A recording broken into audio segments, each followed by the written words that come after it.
히브리서 11장은 믿음장으로 잘 알려져 있는 그런 장입니다. 믿음. 오전에도 제가 잠시 언급했는데 믿음. 자, 믿음은 들음에 의해 오고 들음은 하나님의 말씀에 의해 오느니라. 오전에도 잠깐 얘기했다시피 믿음은 하나님의 말씀과 한번 동일시해 보세요. 아, 말씀이 오는구나. 말씀을 받는구나. 내 안에서 생성할 수 없는 거예요, 이거는. 근데 제가 받는다라고 표현했잖아요. 그것을 성경은 믿는다. 믿는다라는 동사를 써서 내가 하는 것은 영어로 believe라고 얘기해요. 근데 여기서 등장하는 믿음은 다 faith로 나와요. 이건 하나님이, 그래서 12장에 들어가면서 이 믿음의 창시자요 완성자가 바로 예수님이시다라고 나오는 거예요. 믿음을 만드신 분도 예수님이라는 거예요. 사람이 이성을 가지고 있죠. 그 이성도 눈에 보이지 않지만 예수님이 만드신 거라고 성경은 얘기하고 있는 겁니다. 보이진 않지만 믿음 역시도 예수님이 분명히 만들어 놓으셨다. 그 눈에 보이지 않는 이 믿음을 하나님이 이렇게 주실 때 말씀으로 주시는 거예요. 우리가 사기꾼들도 자기가 신뢰를 얻기 위해서 얼마나 마음을 살려고 노력을 합니까? 하물며 하나님께서도 이 믿음을 우리에게 입금시켜 주시기 위해서, 넣어 주시기 위해서 얼마나 노력하시는지. 사람도 보내고, 하나님 과거 구약에서는 하나님이 직접 얘기도 하시고 아니면 천사를 보내던가 어떤 정말 천재지변을 통해서라도 이 믿음을 전달해 주시기 위해서 얼마나 노력하셨는가. 근데 어떻게 사람이 거부를 했다는 거예요. 받기 싫다. 믿음이란 걸 받으면 선물로 이 안에 들어오게 되면서 하나님의 구원을 받게 되는데, 아무리 좋은 것도 뭐 그런 얘기 있잖아. 평양 뭐 감사도 내가 거부하면 그만이고 그게 아무 소용이 없듯이 하나님이 주시는 걸 거부하게 되면 이게 선물이 아니게 되는 거예요. 그러니까 은혜를 거부하게 되는 거라고 얘기하는 거죠. 은혜 자체가 선물인데 그걸 거부함으로써 선물이 전달이 안 되는. 그러니까 믿음은 이런 선물처럼 전달되는 거라는 거예요. 그걸 성경은 믿음이라고 얘기해요. 근데 자꾸 믿음, 내가 믿는 것, 믿습니다 하는 것과 혼동이 되니까 믿음도 내 안에서 뭔가 이렇게 생성되는 것처럼 여겨지는데 받아서 내 안에 쌓는 것을 믿음이라고 그래요. 그래서 믿음은 하나님이 잴 수 있다고 얘기해요. 그래서 믿음의 분량이라는 단어가 나옵니다. 예를 들어 하나님이 100을 주시고 싶으신데 100을 전달했는데 내가 받아들이고 소화할 수 있는 것은 10밖에 안 돼요. 그럼 내 안에 10만 들어오는 거예요. 어떤 사람은 소화력이 좋아요. 나는 아기이기 때문에, 어린 아기이기 때문에 10밖에 못 받는데 옆에 있는 사람은 장성해요. 어른이니까 100을 다 받아요. 그럼 그 사람은 100이 쌓이는 거예요. 그러면 하나님이 보실 때 이 안에 쌓이는 게 이 사람은 100, 나는 10 이렇게 보는 거예요. 그래서 그 믿음의 분량까지도 하나님은 세시고 잰다는 거예요. 측량할 수 있다 그래요. 하나님은 보이지 않는데, 보이지 않는 분이 하나님은 이것을 측량할 수 있는 전능자라고 얘기하는 겁니다. 자, 11장에 이제 믿음이 등장하면서 왜 이런 믿음이 등장했냐면 10장 38절에 이렇게 끝납니다. 이제 의인은 믿음으로 살리라. 근데 이 말은 또 왜 나왔냐? 37절에 조금 있으면 오실 분께서 오실 것이요 지체하지 아니하시리냐. 예수님께서 오신다는 겁니다. 반드시 오신다는 겁니다. 그러면 그분이 오실 때 믿음을 가지고 산 것에 대해서 보상을 주실 텐데, 그러면 35절에 가서 큰 보상의 보응이 있다라고까지 얘기를 했잖아요.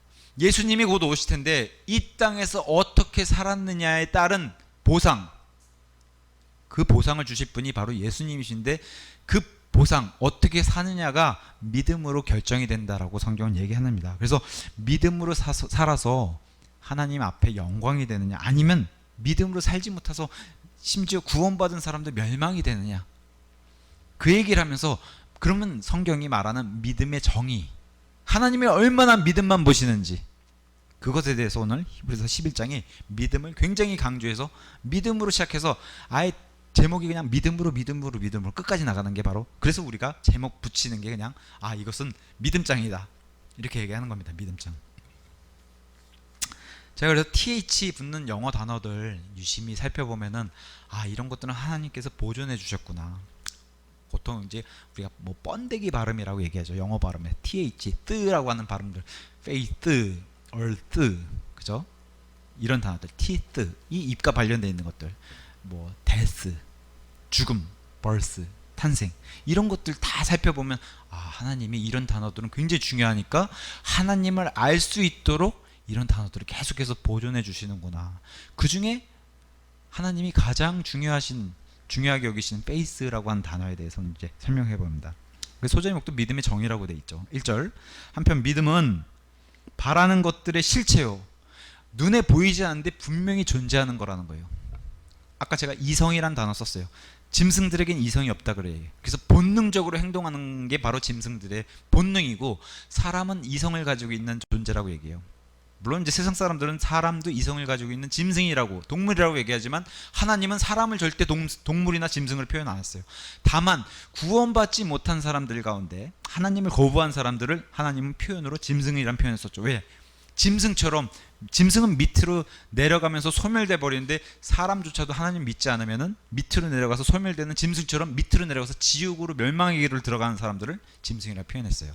자, 그런 사람들은 하나님이 그렇게 표현했는데, 믿음은 보이지 않지만 실체가 존재하는 분명. 믿음은 하나님과 동일한 거예요. 믿음의 말씀이라 제가 노라 그랬잖아요. 말씀은 곧 하나님이에요. 근데 하나님도 안 보여요. 요한복음 1장 1절에 뭐라고 얘기해요? 처음에 말씀이 계셨고 말씀이 하나님과 함께 계셨으며 말씀이 하나님이셨더라. 그죠? 그 말씀이 예수님을 가리켜서 예수님의 호칭이 바로 말씀이에요. 말씀이신 분이 입을 열어서 말씀으로 주신 게 바로 성경. 이 땅에 오셨어도 예수님이 다 말씀하셔서 그 말씀들을 다 기록해 놓으신 게 성경이라고 얘기하는 겁니다. 분명히 존재한다는 거예요. 우리 양심, 전 양심이 없어요. 그럼 사람이 아니구나. 누가 그럴 거예요. 양심이 없어요. 양심은 실제로 존재하죠. 실체가 있다는 거예요. 눈에 보이지 않지만 양심. 그런 거랑 동일하다는 거예요. 이성, 양심, 용기, 눈에 다 안 보이는 거예요. 사랑, 눈에 안 보여요. 근데 없다고 하면 거짓말쟁이에요. 그죠? 사랑은 그런 건 세상에 존재하지 않습니다라고 얘기하면 거짓말쟁이에요. 분명히 존재해요. 우리 다 알고 있어요. 믿지 않는 사람들 사랑에 대해서는 다 알고 있어요.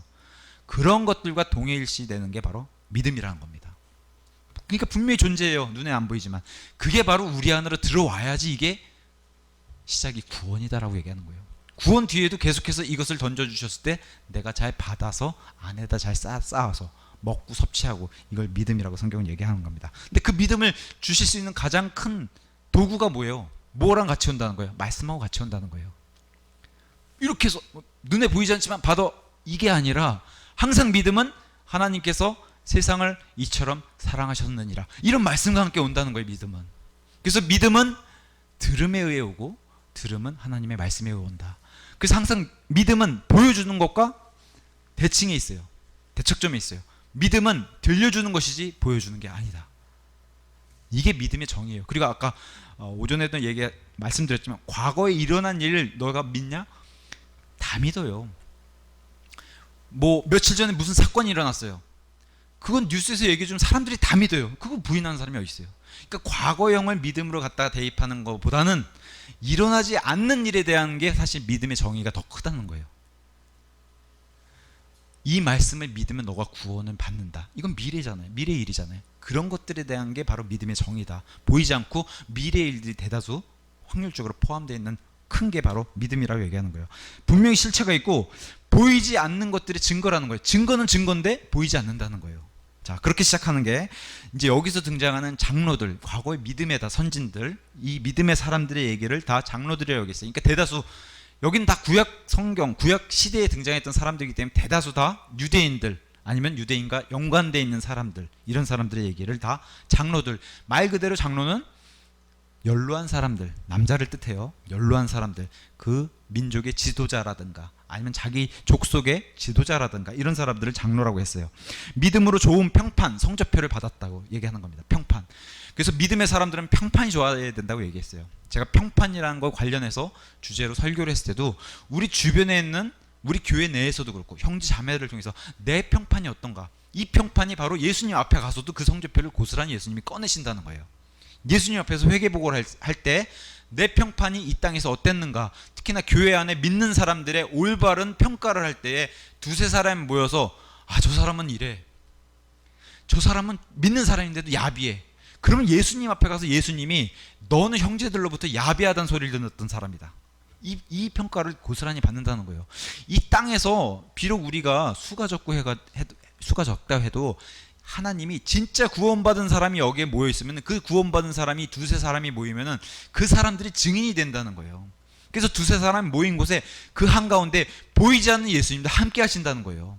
그래서 우리 입을 열었을 때 마치 예수님을 대적해서 죽였던 그런 독을 품고 있었던 독사들처럼 그러한 말들이 우리 교제 가운데 나가지 않는지 이걸 조심하라는 거예요. 하나님의 사람들이라면 우리 모임 안에 하나님이 계시다는 거예요.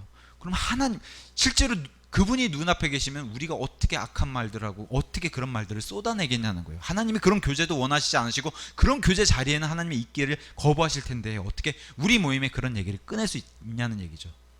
세상 사람들 모이면은 가장, 우리 그런 얘기 하잖아요. 사람들과 가장 친해지는 방법은 남 흉볼 때 가장 빨리 친해진다. 근데 그건 세상 방식이라는 거예요. 근데 우리도 교회 안에 보면 얼마나 많은 사람들이, 교회 안에 믿는 사람들도 이런 방식을 택해서 사람들이랑 친해지고 교제 시간에 이런 것들을 주제로 놓고 하지 않습니까?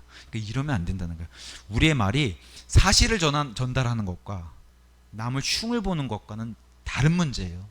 그죠? 어떤 일이 일어났고 그 일에 대해서 걱정을 하면서 얘기하고 그 일에 대해서 발전적인 얘기를 하고 이렇게 얘기하는 의도와 어떤 사람이 흉보기 위해서, 끌어내리기 위해서, 쓰러뜨리기 위해서, 실족하기 위해서 하는 얘기랑은 차원이 좀 다른 거예요. 그러니 우리 안에 하나님이 계시다고 하는 그러한 것들을, 보이지 않는 분이 실제로 계시다는 것을 믿고, 이게 믿음이에요.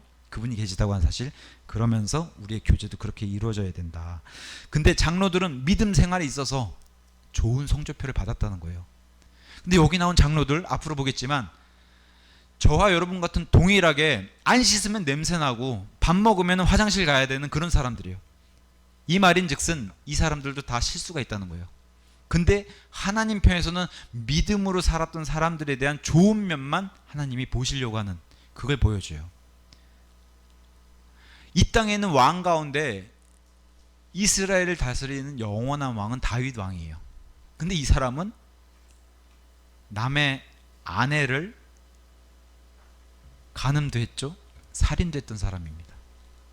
근데 이 사람을 하나님이 나랑 마음이 가장 합했던 그런 사람 가운데 그 사람이다라고 얘기하는, 과오가 있어요. 근데도 하나님이 믿음 면에서는 이 믿음 면을 부각해서 믿음의 사람들은 이런 사람들이라고 하나님이 얘기를 해주세요. 뭐 점심시간에 제가 법정 용어, 의, 하나님의 의를 입은 사람들, 의롭다, 이 땅땅땅 의롭다 판결받은 사람들이 바로 이런 사람들이란 거예요. 추해요. 실수도 많이 해요. 죄도 계속 저질러요. 그럼에도 불구하고 믿음을 통해서 의로 구원받은 사람들은 이런 사람들이다. 이게 중요한 겁니다. 제가 예수님을 제대로 모르신 분은 빨리 일로 건너오셔야 된다고 이렇게 말씀드리는 이유가 뭐예요? 빨리 판결을 받으시라는 거예요. 그래서 오늘 밤 이 시간에 죽더라도, 아니면 오늘 밤에 내가 잠이 들어서 죽더라도 바로 예수님 앞으로 갈 수 있는 이 티켓을 빨리 얻어야 된다고 말씀드리는 거예요. 그 티켓을 얻을 수 있는 방법은 없어요. 딴 거. 눈에 보이는 그분이 와서 해주는 것도 아니에요. 옆에 있는 사람이 아무리 뭐 박수 쳐주고 웃어주고 해서 되는 게 아니에요. 눈에 보이지 않지만 천국에 하나님이 계시다고 한 사실과, 그게 6절에 등장하죠. 믿음이 없이는 하나님을 기쁘게 할 수 없나니, 하나님이 주신 믿음을 받아야 된다는 거예요. 자꾸 이걸 거부하지 말고 받으라는 거예요. 그 믿음은 말씀과 함께 오고 이 말씀을 받으라는 거예요. 천국에 하나님이 계세요.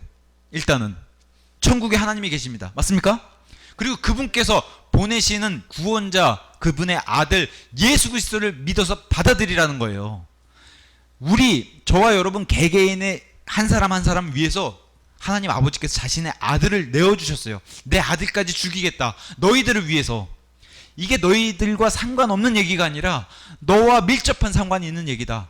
십자가에서 저렇게 피를 흘리고 죽은 이유가 너를 살리기 위해서다. 이것을 받아들이라는 거예요. 그래서 그분은 구원자라는 호칭이 붙습니다. 그게 하나님의 아들이세요. 그 아들이 나를 위해서 죽고 피를 흘리시고 묻히셨다가 그 다음에 하나님께서 부활시킨 것처럼 나도 부활시켜 주신, 내가 죽어도 다시 살아난다는 그 믿음을 받아들이라는 거예요. 이걸 받아들여야지만 기뻐하신다는 거예요. 믿음이 안에 들어가지 않은 사람은 그래서 기뻐할 수 없는 거예요. 하나님이 입금이 안 된 사람은, 승차권이 없는 사람은 기뻐하지 않으시는 거예요.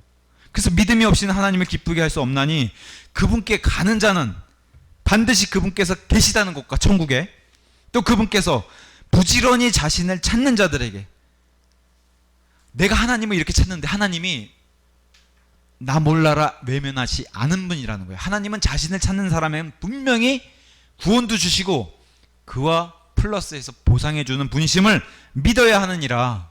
그러니까 이 믿음은 말씀과 함께 오기 때문에 이걸 믿으라고 자꾸 이렇게 성경은 얘기를 하는 겁니다. 3절에 믿음을 통해 우리는 세상들이 하나님의 말씀으로 지어진 줄 깨닫나니, 이것을 성경 기록을 통해서 알려주시잖아요. 처음에 하나님께서 하늘과 땅을 창조하셨느니라 이렇게 시작하잖아요. 그럼 그거를 저는 못 믿겠어요. 그럼 거부하는 거고, 어떤 사람은 저는 믿습니다. 맞아요. 하나님은 그러실 수 있는 능력이 있고 저는 믿습니다. 하나님께서 순식간에 빛이 있으라 하면 빛이 생기고 하늘과 땅이 생겨라 하면 생긴다. 이걸 저는 믿습니다. 그런 분이 하나님이십니다 라고 믿는 사람에게는 하나님이 구원을 주시는 겁니다. 믿음을 통해서 여기 이 땅에 태어난 사람은 하나님이 창조하신 걸 본 사람은 아무도 없어요. 천사들만 본 겁니다. 사람은 못 봤어요. 근데 어떻게 사람은 믿어요? 하나님이 말씀으로 내가 창조했다고 말씀하셨기 때문에 그냥 믿는 거예요. 이거는 과거 일인데도 그냥 믿는 겁니다. 내가 보지 않았어도. 이게 믿음이라는 거예요. 마술처럼 뿅 뿅, 이건 믿음이 아니라고 얘기해요. 그래서 제가 예수님이 이 땅에 와서 이 앞에 자리에서 사람을 살려도 믿음은 안 생긴다고 얘기해요. 너무 신기한 일이고 온몸이 떨릴 텐데, 전율이 일어나고 두려움이 일어날 텐데도 불구하고 안 믿는다는 거예요. 내가 믿기를 거부하면. 심지어 사람이 일어나도. 여기 뭐 2만 명이 앉아가지고 빵을, 하늘에서 내려온 빵을 다 같이 먹어도 내가 안 믿기로 작정하면은 구원을 못 받는다고 성경은 얘기합니다. 그래서 심지어 너무 살기 좋은 예수님이 직접 통치하신 천년왕국조차도 믿기를 거부하면 위선자 같은 사람들이 1000년 동안 지내는 거예요. 마음 깊숙이 난 그래도 안 믿는다는 것은 예수님이 보이는데도 거부를 하는 거예요. 속으로 저 깊숙이 예수님을 욕하고 있는 거예요. 그럼에도 불구하고 예수님을 눈으로 봐요. 난 예수님이 필요 없을 것 같아. 그런 사람들이 나중에 예수님이 사탄을 풀어주니까, 그렇구나, 난 저 사람을 기다렸어, 저 존재를 기다렸어 하고 거기 달라붙는 사람이 바다의 모래처럼 많이 일어난다고 성경 기록해주고 있어요.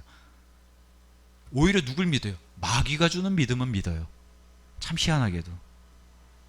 이러면 안 된다는 거예요. 이러면 세상들은 하나님이 만드셨습니다.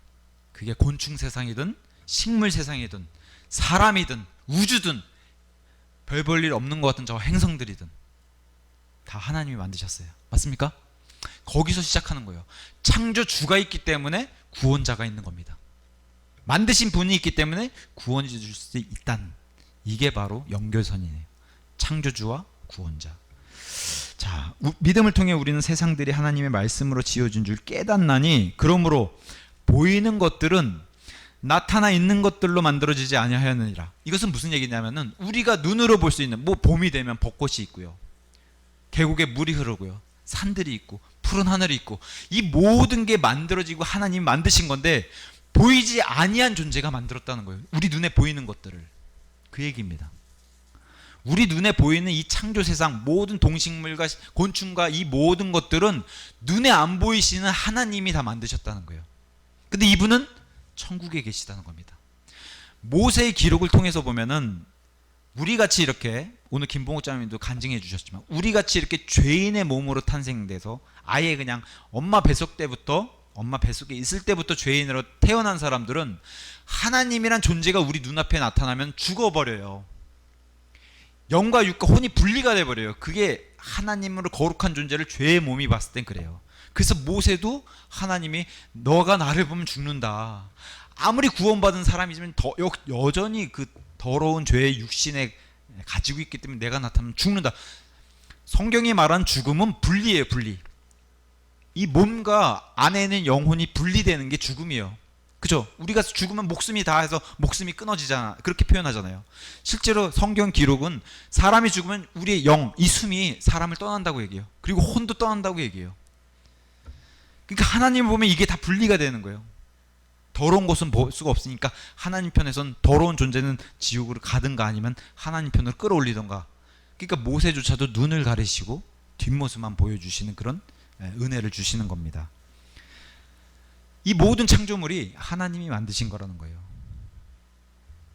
믿음은, 그래서 성경에는 믿음의 창시자가 예수님이신데 디도서 1장 4절 같은 데 가서 보시면은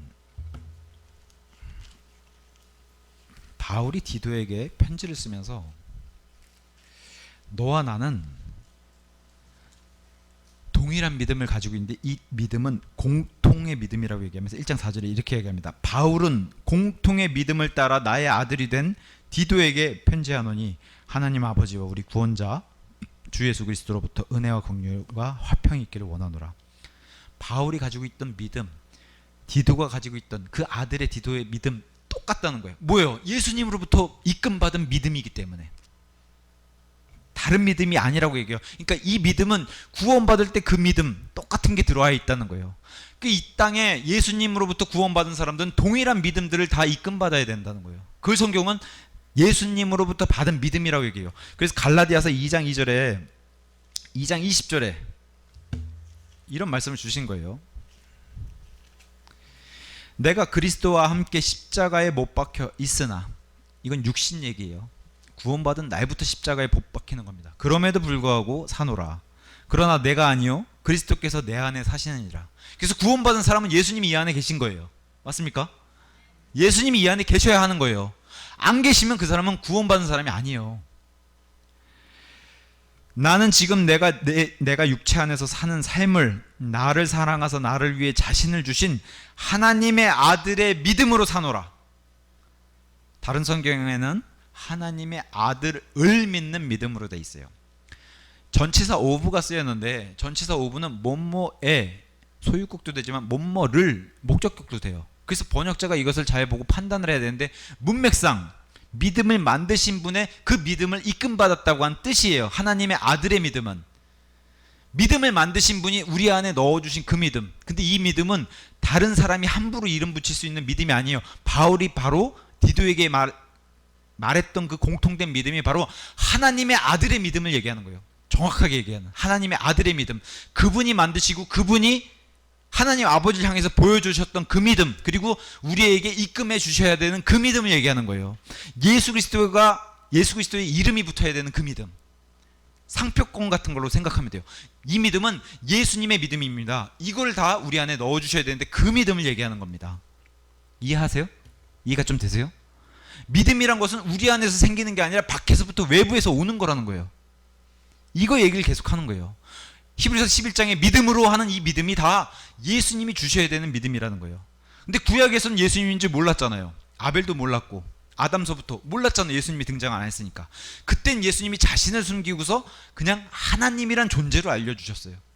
그래도 동일한 믿음이에요. 예수님이 하나님이셨으니까. 그때는 예수님이란 것을 자신을 숨기시고 하나님으로 등장해서 주시는 믿음이었고, 신약 시대는 명확하게, 마지막 시대는 그분이 직접 등장하셔가지고 예수 그리스도의 믿음 더 명확하게 알려주신 거예요. 그 믿음 우리에게 넣어주신 겁니다. 이런 믿음이 우리 안에 있는 믿음이라고 성경은 얘기하는 겁니다.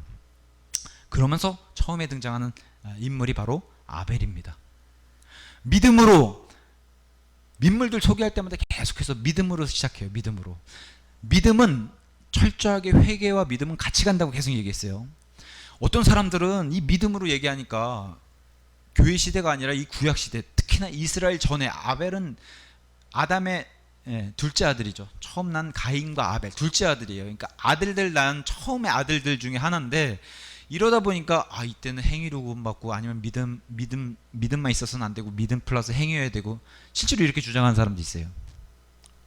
믿음장에서는 뭘 얘기하냐면 믿음만 얘기하는 거예요. 믿음이 있다면은 행위가 나오는 것은 입증하는 거라는 거예요. 내가 믿는다고 하는데 행동을 안 해요. 그러면 그건 죽은 믿음이라는 거예요. 그 얘기를 하는 것이지, 믿음에 있어서 행위가 당연히 딸려와야 되는 건데 이거는 행위로 인정 안 하고 믿음만 보신다고 얘기를 하는 거예요. 강조를 믿음으로 하시는 거예요. 근데 행위도 반드시 해야 됩니다라고 해서 마치 행위를 섞어야지만 구원받는 것처럼 얘기하면 그거는 거짓 교리라는 거예요. 가짜 교리라는 겁니다. 근데 교회 시대만 믿음으로 구원받고 구약 시대는 믿음 플러스 행위로 받아야 되고, 율법은 믿음 플러스 율법이 받아야 되고, 또 교회 시대가 끝나면 환란도 또 믿음 플러스 행위로 받아야 되고, 이렇게 주장하는 사람이 있어요. 심지어 킹제임스를 너무 좋아해서 킹제임스만 나오면 아주 그냥 막 몇십 페이지씩 막 글을 써낸 러크만 목사님조차도 그렇게 얘기해요. 근데 우리는 그걸 받아들일 수가 없어요. 모든 시대를 통틀어서 하나님은 믿음만 보세요. 근데 이 믿음은 우리 안에서 생성되는 게 아니라 외부로부터 들어와야 된다는 거예요. 그걸 얘기하는 게 바로 히브리서 11장입니다. 그래서 믿음으로 아벨의 뜻은 허하다, 수증기, 안개 이런 뜻이에요. 헛되다. 왜냐, 아벨은 너무나 뭐랄까요, 억울하게 또 어이없이 죽었기 때문에 형한테 돌 맞아 죽었거든요. 최초의 살인당한 사람이 바로 아벨로 등장하는데, 이 아벨이 하나님께 믿음을 받아서 구원받은 사람이라는 거예요. 믿음으로 아벨은 가인보다 더욱 뛰어난 희생물을 하나님께 드리고 그것에 의해 자기가 의롭다는 증거를 얻었는데, 하나님께서 그의 예물들에 대하여 증언하시느니라. 그가 죽었으나 믿음으로 여전히 말하고 있느니라. 가인이 첫째 아들이고 아벨은 둘째 아들인데, 가인보다 더욱 뛰어난 희생물을 드렸다는 거예요. 이게 바로 하나님의 방식을 따른 겁니다. 하나님은 아담과 이브가 범법을 해서 더 이상 하나님과 같이 지낼 수 없는 상태가 됐기 때문에 어쩔 수 없이, 그러고 싶지 않았음에도 불구하고 에덴 동산에서 쫓아낼 수밖에 없는 상황이 되어버렸는데, 그때 쫓아내실 때 아담과 이브를 대신해서, 너희를 대신해서 이제는 다른 존재가 피를 봐야 하는데, 그 첫 존재가 바로 양이 됐었어요. 그래서 양의 가죽을 벌거벗은 그들에게 덮어주셔서 에덴 동산에서 쫓아내시는 그런 일이 발생을 합니다. 그러고서 이제는 너무나 평화롭고 일을 안 하고 말 그대로 놀고 먹을 수 있는 에덴 동산에서 쫓겨난 이후로는 죽을 때까지 땀을 흘려야 되는, 남자는 그런 책임이 어깨에 놓였었고, 그리고 우리 형제님들 다 집에서 쉬면 눈치 보이지 않습니까? 아내분들에게 뭐 좀 쉬려 그러면 또 저만 그런가요? 저는 목회를 하고 있는데도 아내가 눈치를 줘요. 돈 벌어오라고. 그런 책무가 죽을 때까지 놓여 있는 게 바로 이 하나님이 아담을 통해서 우리 남자들에게 어깨에 놓아 주신 거고, 또 여자들은 어때요? 수태, 임신, 아이를 낳는 고통을 크게 늘리셨다는 거예요. 범법 이후에는 에덴 동산은 이 정도까지는 아니었다는 거예요. 말 그대로 정말 순풍순풍 그냥 나을 수 있는 그런 상태였는데, 이 고통을 크게 늘려서 지금은 심지어는 생명의 위협까지 느끼게 되는 그런 고통을 늘리신 게 바로 에덴 동산에 쫓겨난 이후로, 그러면서 처음 아들인 가인과 아벨을 낳았는데, 하나님은 분명히 아담을 통해서 전달을 했다는 겁니다. 뭘로? 너희는 지금 에덴 동산에서 쫓겨나도 노아의 홍수 심판 이전이기 때문에 육식을 안 해요. 짐승을 먹지 않을 때입니다. 짐승은 언제부터 먹어요? 노아 홍수 이후 노아에게 명령, 이제는 육식을 해도 좋다라고 명령이 떨어지고 난 뒤에 먹는 거예요. 그러니까 노아의 홍수가 아담서부터 1500년 뒤에 시작하는데, 그 1500년 동안은 육식을 안 했어요. 그럼에도 불구하고 양이 피를 흘려야 된다는 겁니다.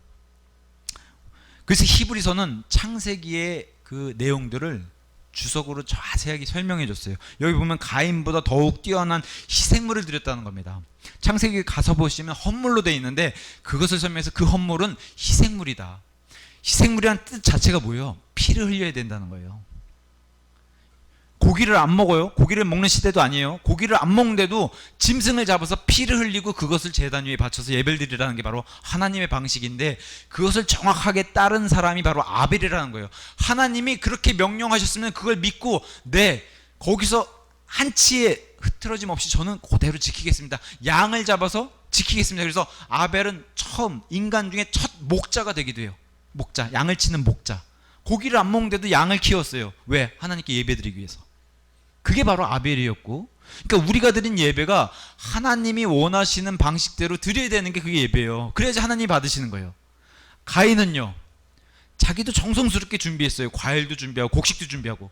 자기가 정성스럽게 준비했으니까 하나님이 받으시겠지 하고 바친 게 바로 가인의 헌물이었다는 거예요.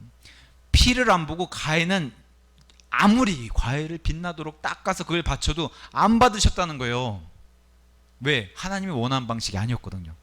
이래서 예배가 중요한 거예요. 제가 과거에 어느 한 목회자에게, 하나님은 에덴 동산에서 쫓겨날 때부터 아담과 이브에게 양가죽 코트, 긴 코트로 덮어주시면서 쫓아내셨고, 성경 전체가 뭘 얘기하고 있어요? 예수 그리스도의 피를 얘기하고 있잖아요. 계속. 그죠? 그분이 우리 구원자 되실 수 있는 이유는 피에 있다. 레위기 17장 11절이 뭐라고 얘기해요? 육체의 생명은 피에 있다. 그러니까 피를 계속 바치라고 하는, 그 심지어 율법이 없었던 첫 아들들서부터 하나님께 바친 예배는 피를 반드시 너희를 대신해서 봐야 되는 게, 이게 하나님께 드린 예배라는 거예요. 그래서 과거 구약에서는 계속해서 이 짐승을 잡아서 피를 뺐죠. 피를 빼고 그 짐승을 바치고, 우리도 지금 계속해서 이걸 해야 되는데 이걸 안 한 이유가 뭐예요?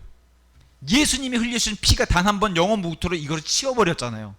그분은 한 번 흘리시면 됐기 때문에 우리는 그분이 흘리시는 걸 믿고 안 드려도 되는, 짐승을 안 잡아도 되는 그런 신약시대에 살고 있는 사람들이고, 그런 사람들을, 거기서 구원받은 사람들을 교회라고 그러잖아요. 이런 거 감사하지 않을 수 없지 않습니까?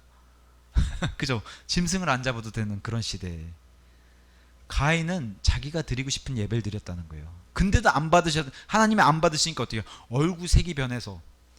아벨이 뭐라고 얘기해요? 형 그렇게 예배 드리면 안 돼. 하나님이 양을 잡으라고 그러셨는데. 그랬더니 어떻게 돼요? 가인이 돌을 들어서 아벨을 쳤어요. 그래서 우리 흉악범 할 때 한자를 보면 이렇게 형자에다 X자를 쳐서 한자를 적어요. 그게 이 가인이 아벨을 쳤던 흉악한 흉자가 돼버립니다. 그랬더니 어떤 분은, 어떤 목사님은, 교제하던 목사님은 그렇게 얘기하셨어요. 가인이 바친 곡물도, 곡식도, 과일도 하나님이 받으실만 했는데 믿음만 없어서 그랬습니다. 가인이 믿음이 없어가지고 안 받으신 거지, 가인이 믿음이 있으셨으면 하나님이 그 곡식도 받으셨을 겁니다. 이렇게 얘기를 하는 거예요. 성경 전체로 성경이 뭘 얘기합니까? 어린 양의 피. 그죠? 아브라함의 가서도 이삭을 통해서 어린 양의 피 얘기하셨고, 지금까지도 히브리서에서 가장 중요한 게 뭐예요? 짐승의 피와 예수님의 피를 계속해서 비교하고 있는데, 심지어는 계시록에 가니까 바빌론 음료도 피를 마시고, 그죠? 성도들이 피까지 마시기를 원하고, 성경 처음부터 끝까지 피 색깔, 옛날엔 그래서 성경책 여기가 빨간색이어야 됐어요. 피를 상징하기 위해서. 근데 믿음만 있었으면 곡식 받으셨을 것이다. 물론 하나님이 주신 율법 가운데서는 짐승만 바치는 게 아니라 포도즙도 있고, 그죠? 포도 음료도 받으시기도 하고 밀가루도 받으시기도 했어요. 근데 그거는 일부, 짐승의 피를 주로 놓고 거기다 일부 예외적으로 얘기하는 것들이지, 성경이 얘기하는 중심은 특히나 아벨 같은 이런 순교자의 예표는 예수님의 예표잖아요. 목자의 예표, 어린 양의 피의 예표, 이걸 중요하시게 여겼는데 믿음이 없어서 곡식을 안 받으신 거죠. 이런 식으로 해석을 내놓으면은 교제를 할 수 없는 거예요. 결국에는 얘기하다가 어디까지 갔어요? 그분은 나는 킹제임스 성경을 안 믿어요. 킹제임스 성경을 쓰고 있으면서. 그래서 제가 공식적으로 발표를 했죠. 이 교회랑은 교제를 못합니다. 믿음이 달라서, 갈 길이 다르니까 교제를 못합니다 해서 교제가 끊어질 수밖에 없는 그런 일이 일어난 겁니다. 그게 바로 가인과 아벨 설교를 시작으로 이제 그런 일들이 일어났는데, 안 되는 거예요. 뭐 믿음이 다르면. 그 믿음은 내가 믿고자 하는 예수님이 주신 믿음과 자기가 믿고 싶어하는 믿음과 다른 거예요. 그러니까 제가 여기 믿음장에서 강조하고 있는 예수 그리스도부터 온 순수한 믿음이어야 해요. 하나님의 아들의 믿음. 여기에 뭐가 섞이고 하면은 이건 분명히 다른 썸띵에서 온 거예요. 다른 존재가 섞어서 다른 예수를 준다던가, 그죠? 다른 믿음을 섞어서 준다던가, 이런 걸 우리는 부패했다고 얘기하죠. 부패. 그런 것들은 우리는 믿을 수 없기 때문에 이제 교제가 끊기는 그런 일들이 있었습니다. 자, 히브리서 12장 24절. 아벨의 피를 얘기하면서 예수님도 이런 피를 얘기하시는데, 그러면 피가 중요한 것이지 가인의 곡식이 중요한 게 아니라, 이렇게 얘기하시죠. 12장 24절에 새 언약의 중재자이신 예수님과 아벨의 피보다 더 나은 것들을 말하는 피, 곧 예수님이 뿌리는 피에 저와 여러분이 여기에 속한 존재라는 거예요. 네. 자, 그러면서 하나님이 아벨은 그냥 얼마 살지 못하고 죽었는데, 아벨에 대해서 대신 증언하시는 게 바로 하나님이시다. 그가 죽었으나 믿음으로 여전히 말하고 있느니라. 뭘 통해서요? 성경 기록을 통해서 남겨주셨잖아요. 아벨은 이걸 증언하고 죽었다. 하나님의 방식대로 드린 예배와 이 아벨은 믿음으로 이것을 이뤄냈다. 그리고 믿음으로 구원받은 사람이고.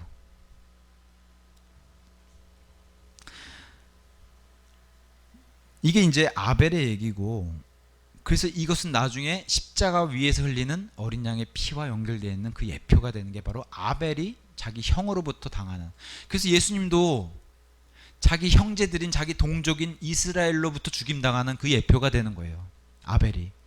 아벨은 형이 죽였잖아요. 예수님도 자기 형제들이 예수님을 죽인, 유대인들이 죽였잖아요. 예수님도. 그 예표가 되는 게 바로 아벨입니다. 그 다음에 이제 등장한 사람이 바로 5절에 믿음으로 에녹은 성경 처음부터 끝까지 유일무이하게 휴거받은 사람으로 등장합니다. 에녹은 안 죽어요. 휴거받은 이후에 다시 죽는 일이 없다라고 얘기해요. 5절 제가 읽을게요. 믿음으로 에녹은 옮겨져서 죽음을 보지 아니하였으니 하나님께서 그를 옮기셨으므로 그들이 찾지 못하였느니라. 그는 옮겨지기 전에 하나님을 기쁘게 하였다는 이 증언을 가졌느니라. 에녹은 이 땅에 태어나서 365년을 살았는데 그 중에 65년 동안은 지내다가 무드셀라라고 하는 이 땅에서 가장 오래 살았던 자신의 아들을 낳음으로써 하나님과 함께 걸었다. 그 얘기는 뭐예요? 에녹은 이 땅에서 자식을 낳아보니까 그 이후로 하나님과 성화되는 과정을 철저하게 겪었다는 그걸 성경이 증언해 줍니다. 그러면서 하나님과 함께 동행했고 걸은, 그게 뭐라고 우리가 얘기하는 성화인데, 그렇게 걸어서 하나님은 휴거의 예표가 되는, 휴거의 유일무이한 사람을 에녹은 끌어올려 가셨어요. 옮겨졌다.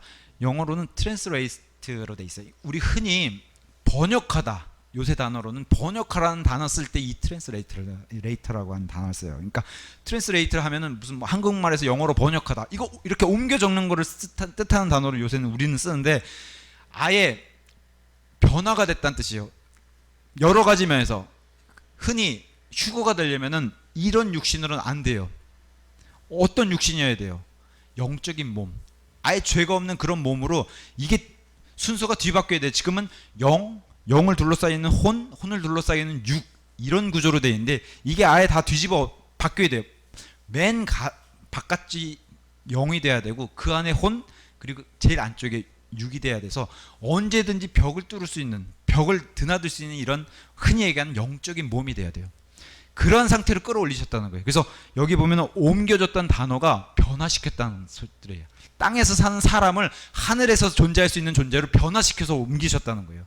그것을 이 단어로 마치 번역하는 듯이 옮기신 이런 단어로 썼습니다. 그래서 이 땅에 있는 사람도 찾지 못했고, 심지어 마귀와 그의 천사들도 찾지 못해, 모세처럼 찾지 못하는 이런 존재로 에녹은 다시 이 땅에 등장하지 않아요. 죽음을 맛보지 않아요. 우리 흔히 얘기하는 엘리야도 그냥 들려 올라갔는데, 하나님 편에서 엘리야는 분명히 다시 내려서 죽음을 맛봅니다. 언제? 계시록에 가서 보시면은 예루살렘 안에서 말씀을 증언하는 대환란 후반기 3년 반에 등장하는 모세와 함께 엘리야가 등장해서 이 적그리스도와 싸우게 될 때, 그때 적그리스도부터 죽임을 당하는 존재가 바로 엘리야예요. 그러니까 엘리야는 한번 죽어야 돼요. 근데 에녹은 절대 죽지 않는 그런 휴거의 예표가 돼요. 그래서 이 땅에 사는 사람들 가운데 예수님이 공중에 재림하실 때, 공중에 강림하실 때 죽음을 맛보지 않는 사람들의 예표가 바로 에녹이 됩니다. 부활한 사람의 예표는 모세가 되고, 한번 죽었다가 부활하게 된 사람 예표도 모세가 되고, 엘리야는 이제 휴거의 대상이 되지만 그래도 한번 죽음을 맛보는 그런 대상이 되는데, 절대 죽지 않는 그런 인물 중에 하나가 바로 에녹이다라고 성경은 얘기합니다. 자, 그 다음에 이제 중요한 구절 6절까지만 하고 이제 끝내겠습니다. 그러나 믿음이 없이는 하나님을 기쁘게 할 수 없나니 그분께 가는 자는 반드시 그분께서 계시다는 것과 또 그분께서 부지런히 자신을 찾는 자들에게 보상해 주는 분이시라는 것을 믿어야 하느니라. 여기 믿어야 하느니라를 받아야 하느니라로 바꿔주세요. 제가 요한복음 1장 말씀에서 말씀드렸다시피 요한복음 1장 12절에 예수님, 그분을 받아들인 자들, 곧 그분의 이름을 믿는 자들, 동일하게 썼어요. 받아들이는 게 곧 믿는 거다. 받아들이는 거 어렵게 생각하지 말고, 집에 누가 손님이 찾아왔어요. 그럼 문전박대를 하든지 필요 없다고 내쫓든지 안 받아들이든지, 그거는 거부하는 거예요. 근데 받아들인 사람은 문을 열어서 들어오세요 하고 저 제일 귀한 거실까지 해서 앉히고 극진히 대접하는 것을 받아들인다고 성경은 설명하는 겁니다. 그럼 예수님이 우리한테 이렇게 찾아왔을 때 마치 우리 집에 제일 귀한 저런 데 들여와서 극진히 대접하는 것처럼 우리 안에, 이 몸 안에 예수님의 이 보이지 않는 그분이 우리 안에 들어올 수 있도록 우리 안에 있는 걸 열라는 거예요. 근데 막 뭐 해서 느낌으로 여는 게 아니라 이분의 말씀이 그냥 우리 안에 들어서 아멘, 제가 믿습니다, 이것을 살펴보라는 거예요. 내 안에서 이것을 의심하고 거부하고 있는지 아니면 이것을 받아들이고 있는지. 받아들이는 게 곧 믿는 것이다. 이렇게 믿으면 하나님께서 자신의 아들이 되는 권능을 주시겠다. 이게 바로 요한복음 1장 12절 말씀이고, 오늘 히브리서 11장 6절도 동일하게 얘기합니다. 믿음이 없이는, 이런 거를 이끌받지 못한, 이런 승차권이 없으면 하나님을 기쁘게 하지도 못하고 하나님 편에서는 지옥 가는 존재라는 거예요. 죽어 있는 자라는 거예요. 이 승차권, 이 믿음의 이끌을 받은 사람이어야만 하나님 편에서는 살아있는 자로 보인다는 겁니다. 안 그러면 죽어있는 자로 하나님은 여기시는 거예요. 그러니까 내가 하나님 앞에서 살아있는 존재라는 것은 예수님을 받아들인 자만이 살아있는 자가 되는 거예요. 그래야지만 하나님을 기쁘게, 너는 구원받은 사람이구나, 내 자식이구나. 부모가 다른 거예요. 이 승차권이나 이 믿음이 없는 사람, 믿음을 이 안에 이끌받지 못한 사람은 마귀의 자녀이기 때문에 아예 부모가 달라요. 믿음이 들어와서 예수님만이 나의 유일한 구원자이십니다, 이 사람은 하나님의 자녀가 된 아예 다른 존재가 돼버리는 거예요. 그러니까 내 자식이구나, 그래야지 자기 자식이니까 기뻐하시는 거예요. 남의 자식은 기뻐할 수가 없지 않습니까? 마귀의 자식들은 내는 열매가 마귀의 열매들을 내요. 그럼 옆에서 그러겠죠. 아까 제가 제 딸 얘기했던 것처럼, 아유 저 부모가 누군지 단번에 그러지 않습니까? 아이가 이상한 짓 하면. 요새 뭐 아이들 솔루션 해가지고 뭐 오은영 박사가 나와서 아이들 교정하고 그런 거 프로그램이 유명하지 않습니까? 대부분 보면 아이가 이상 행동하는 원인을 누구에게서 찾아요? 부모에게서 찾아요. 영적 아이들도 똑같다고 얘기해요. 마귀의 자식들은 죄의 열매들에 대한 열매들을 내고 그런 행위와 행동들이 나온다라고 성경은 얘기해요.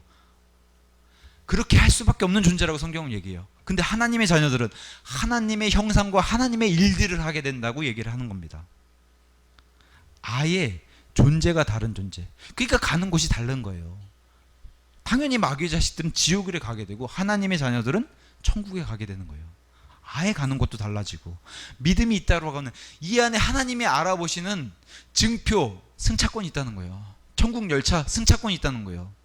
그게 바로 믿음이 이 안에 있어야 된다고 성경은 얘기하는 겁니다. 분명히 눈에 보이진 않지만 이 안에 입금돼 있어야 된다고 얘기하는 거예요.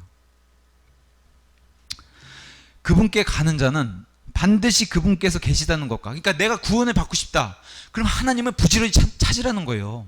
내 안에 의심되는 게 왜 의심되는지를 계속 생각해보고, 내가 왜 이게 안 믿어질까 계속 고민해보고, 깊이 생각해보고, 하나님이 정말 계실까 안 계실까 이런 것도 좀 심각하게 좀 고민해보고, 성경에서는 이렇게 계시다고 얘기하는데 나는 왜 이걸 믿지 못할까, 이런 것도 심각하게 생각해보라는 거예요. 나는 이대로 죽으면 지옥에 간다는데 내가 내는 열매들 한번 볼까? 그치, 나는 오늘도 전화로 엄마 아빠한테 거짓말을 했네, 이게 죄의 열매구나. 이건 시키지 않아도 다 한다는 거예요, 자동으로. 왜? 마귀의 자녀이기 때문에. 구원받지 못한 사람은 이런 열매를 너무 맺는데, 믿는 사람들도 이런 열매를 맺으면 이게 뭔가 잘못됐다는 거예요. 그러니까 그러지 말라고 모든 교회의 서신서들에게 너희는 이전과 같은 그런 이방인들의 행위들이 나오면 안 된다, 열매들이 나오면 안 된다, 그렇게 얘기를 하는 겁니다. 그분께 가는 자는 반드시 그분께서 계시다는 것을 믿어야 돼요. 그러니까 일단 하나님은 존재하시다는 것을 믿어야 돼요. 그리고 그분께서 이 모든 세상과 우주를 창조하셨다는 것을 믿어야 돼요. 그러니까 이런 데서 부딪힌다고 하는 것은 진화론도 엄청난 믿음이라고 얘기했죠. 무에서 유가 창조되는 걸 믿은 거예요, 진화론도. 그래야지 세포가 탄생하고 태양이 쏘는 그 빛에 의해서 단세포가 세포 분열을 해가지고 거기서 이제 물고기들이 생겨나고 물고기들에게 팔이 튀어나와서 사람이 됐다, 결국엔 사람이 됐다. 엄청난 믿음이에요. 이것도 그것도 믿는 거예요. 이걸 믿기 싫어요. 진화론은 저는 믿기 싫어요. 그러면 하나님이 없다는 걸 믿어야 돼요. 그것도 엄청난 믿음이에요. 하나님이 없다는 걸 믿으려면 하나님이 없다는 걸 증명해내야 돼요. 논리로 얘기한 사람들이 얘기하는 게 그거예요. 하나님이 있다라고 증명해내는 사람들은 성경 기록과 함께 많은 증거들을 제시해요. 그럼 하나님이 없다는 사람들도 없다는 것을 증명해내야 돼요. 그거 역시도 믿음을 주는 거예요. 믿음이 와야지 신뢰가 오잖아요. 그죠? 믿음과 신뢰는 연관관계가 있잖아요. 믿음을 줘야지만 저 사람을 신뢰할 수 있는 거예요. 그래서 사기꾼들도 믿음을 계속 주고 신뢰하게 만드는 거예요. 그래야지 속일 수 있으니까. 하나님도 똑같이 열심히 그거를 하세요. 나의 열심히 삼키실 정도, 사망을 삼킬 정도로. 그래서 하나님의 열심히 뭐예요? 믿음을 주시면서 사람들을 보내고, 하나님 직접 등장하시기도 하고, 천사를 보내고, 천지지변을 통해서도 하나님이 보여주시고 믿음을 주시려고 애쓰시는 거예요. 그게 주의 열심이라고 하나님 얘기하시고, 심지어는 자기 아들이 사람의 몸을 입고 내려오셔가지고 성전을 청소하시면서도 그 열심을 내셨던 게 바로 하나님이세요. 그분께서 반드시 계시다는 것과 단순히 계시다는 것을 인정하는 것은 믿음이 아니에요. 눈에 안 보이지만 계시다는 걸 믿는 건 좋아요. 여기서 멈추면 안 돼요. 그분이 나를 구원해 주실 수 있는 구원자라고 여기까지 가셔야 되는 거예요. 계시다는 걸 믿는 거? 이건 진화론자들도 일부 인정하는 거, 아니면 하나님이 있다라고 인정하는 사람들 꽤 많아요. 근데 과학자들 중에서도 과학을 너무 심도 있게 공부하다 보니까 하나님이 계시다는 사실을 인정할 수밖에 없다라고 고백을 해요. 근데도 불구하고 그분이 내 주인 되는 걸 싫어한다는 거예요. 과학자들도. 내 주인이면 나보다 위에 놓고 내가 그 밑에 들어가야 되는데, 이게 싫어가지고 계시다는 존재는 내가 인정을 하겠지만 나의 주인 되는 걸 거부하는 거예요. 그럼 구원 못 받는 거예요. 거기서 무너지는 거예요. 그러니까 우리가 가야 되는 건 어디예요? 하나님이 계시다는 것과 그분이 내 주인이, 그러니까 예수님을 만난 사람들이, 구원받는 사람들이 공통점이 뭐예요? 주님이라고 고백하잖아요. 내가 지금까지 주인이 안 계신 줄 알았는데 제 주인, 저를 만드신 분이 계시다는 것을 제가 인정하고 저를 낮춥니다. 그럼 우리 예수님이 가장 기뻐하신 게 뭐예요? 자신을 낮추고 너가 겸손하구나. 심지어는 몸을 움직이지 못하는 마비병, 그의 친구들이 지붕을 뚫고 내려왔어요. 이분께 가야지만 네가 병이 낫는다. 그리고 그자도 맞아, 몸은 움직이지 못하는데, 그러니까 아무 행위도 못해요. 율법을 못해요. 짐승도 못 바쳐요. 그럼에도 불구하고 마음으로는 뭘 원했어요? 그분께 가야지 내가 고침받는다는 걸 나도 믿어.